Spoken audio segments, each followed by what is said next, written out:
Dragon Ball is no doubt one of the biggest media franchises of the modern age of anime, gaming, manga, pretty much just media in general. With hundreds of episodes by dozens of series, there is an awful lot to love within the magical world of Dragon Ball. But if you look at other anime series, Dragon Ball is rather unique in the amount of movies and special episodes the franchise has. Dragon Ball itself has 3 movies, Dragon Ball Z has a whopping 15 movies, I suppose 20 if we count all the special episodes. GT has one sort of movie, but it adapts the original story of Dragon Ball, and Super has 2 movies to call its own.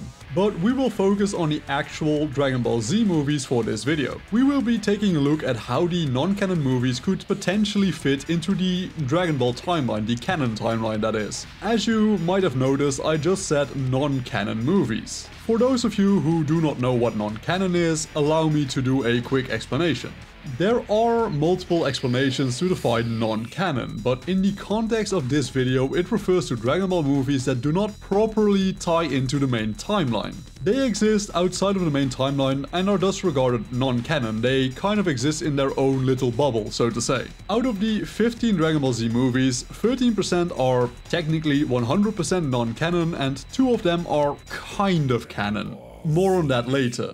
Let's just take a look at the movies chronologically, and first off we have the first Dragon Ball Z movie, The Dead Zone. The Dead Zone simply has to take place either during the same time Raditz would arrive on Earth, or at least during the same year. We can safely deduce this due to factors such as Goku and Piccolo seemingly partnering up for the first time in this movie, something they should have done before whilst facing Raditz. And of course due to the simple fact that Goku is alive in the movie even though he was killed in the assault of Raditz. Looking at the fact that Goku can't do the Kaioken yet and has never fought alongside Piccolo, the only real place in the time this movie could have possibly taken place is during age 761, which is the same year that Raditz would normally arrive on Earth. In the context of the Dead Zone, Garlic just kind of replaces Raditz as the common foe that kidnaps Gohan and, Goku and Piccolo fight together. It's a trend you'll see in a lot of these movies. They pretty much adapt the current canon villains and just make a non-canon counterpart for them. But next up, we are actually going to be looking at 3 movies in tandem with one another.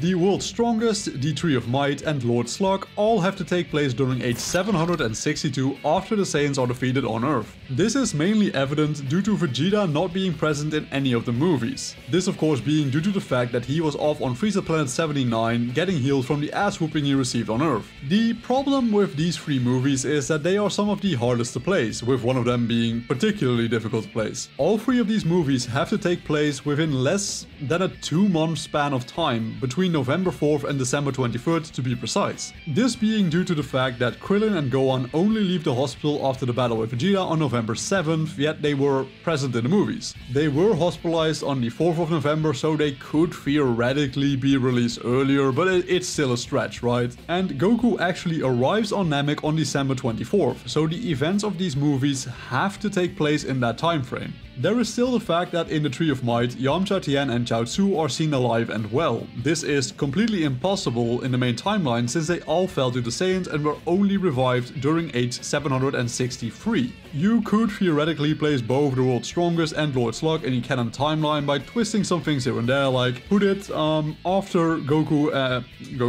and Krillin are out of the hospital and before Goku leaves for Namek, and you kind of can fit both of those in there because none of the other Z fighters make any appearances in those movies unless I'm misremembering something. But the Z fighters being alive during Tree of Might makes it completely impossible to place in a canon timeline. So next up we have Cooler's Revenge. This one is actually pretty easy to place, like it can take place during the early half of age 767. There is the argument of Vegeta not showing up during the movie, but you can just as easily say, oh, he was just off-world training for a day, like it's not outside of his character in any means. But the next movie is a bit trickier though. Super Android 13 needs to take place between May 12th and May 14th of age 767 for the following reason. Vegeta and Trunks enter the hyperbolic time chamber to surpass Super Saiyan on May 15th.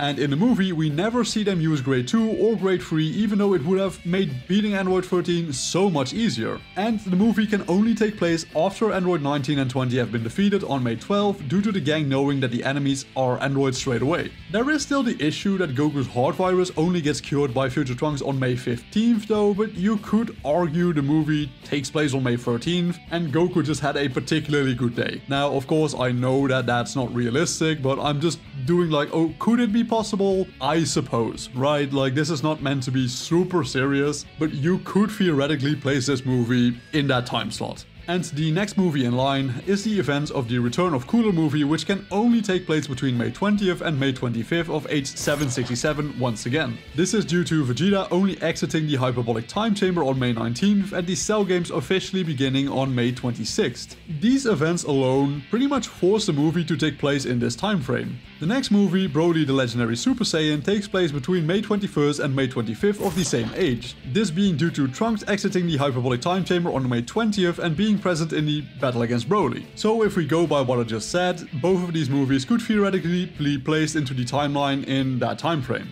The next movie is BoJack Unbound, and this one is another pretty tricky one. The movie must take place sometime between May 26th of age 767 when Cell destroys King Kai's planet and releases BoJack. This is due to Goten only being born in the later months of age 767 himself, so him not being in the movie kind of forces the movie to take place before his birth. The biggest problem with BoJack Unbound is that Future Trunks is in the movie. He went back to his future timeline on May 27th in the normal timeline, but you could argue that he just made a return trip to meet his friends. Once again, I don't think that's outside of his character, but this movie could potentially be put in the canon timeline, but there are certain more tricky elements, mainly Future Trunks being there, even though he should not be there by normal means, right? But next up is Broly's Second Coming, and this movie could very easily be canon as long as like the first Broly movie can be made canon. As long as this movie takes place between April 21st and May 6th of age 774, this being the period between Videl learning how to fly and the 25th World Tournament beginning, like any date between these two dates would be pretty much fine. This movie can be surprisingly easy to place on the canon timeline. And finally, we have the three remaining movies, Bio Broly, Fusion Reborn and Wrath of the Dragon. All of these movies could theoretically take place in age 774 between May 9th after Buu is defeated and the Earth is restored, and age 775 when GT and Super do continue the story on from Z.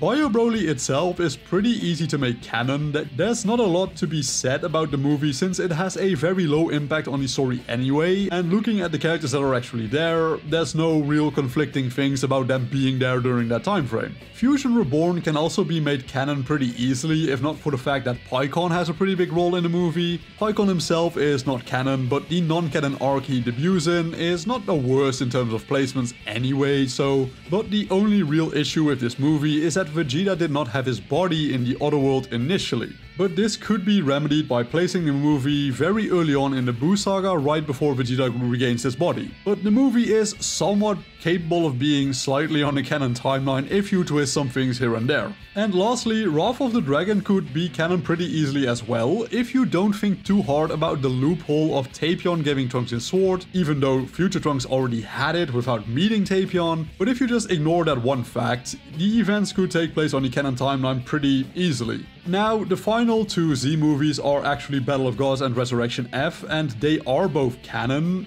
or, well, I should say that their anime adaptation in Dragon Ball Super is. Hence why I called them half canon before. But there you pretty much have it. The only movie which cannot be made canon under any circumstance is the Tree of Might. All of the other movies could potentially be canon if placed perfectly and, you know, you twist a couple of, I don't want to say twisting rules, but you twist a couple of facts here and there, and if you don't look too hard at them, you could place them on a canon timeline relatively easily. But I will also be the first to say that the Dragon Ball timeline is not as easy to understand as you might think. So if I miss some things that just throw water on all of the theories I just had, let me know. But with all that being said, ladies and gentlemen, thank you all so much for watching today's video. As per usual, I do this every video, so I don't know why I say as per usual, but I truly do appreciate every single viewer that takes the time out of their day to watch my content. It makes me very happy to know that even a couple of people just enjoy the content I make. And if you would like to see more of my content in the future or just support me in any way, please consider clicking the subscribe button and turning on all notifications for my channel. I would also really appreciate it if you just check check out some other videos, consider liking them if you like them, leaving a comment, get the algorithm going, and yeah, work hard, study well, and eat and sleep plenty, and I will see you all again in the next video. Peace out.